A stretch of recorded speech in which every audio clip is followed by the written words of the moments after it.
Hi, I'm Joni Hilton, your YouTube mom, one of the few people who really gets a thrill out of cleaning.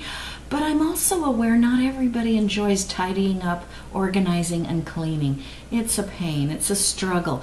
What if you live with people like this and you're the neat one, or you struggle too? You may have roommates, you may have family members who don't want to get it done, and you're thinking, what's some way I can get it all done? We can all pitch in. And a friend of mine, Levi Williams, shared an idea he did with his roommates for a while called the Dirty 30. And what they would do is similar to something I've recommended for whole families to do, which is put on some fun, loud music, set a timer for 30 minutes, get out all your tools and things, and everybody digs in for 30 minutes, knowing it's only going to be a half hour. And plus it's got fun music, and plus we're all together, and everybody works, and then when the timer goes off, we stop.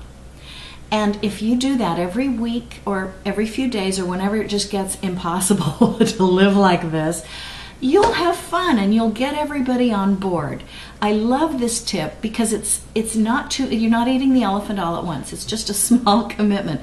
And if you want, you can divvy up duties. You can put a different person in each room, someone in the kitchen, someone in the bathroom, someone in the living room, or you can say, you're going to do this part of the room, I'm going to clean out the fridge, you're going to do the oven and stovetop, whatever it is, divvy it up so that it's fun, and then vary it each time you do it.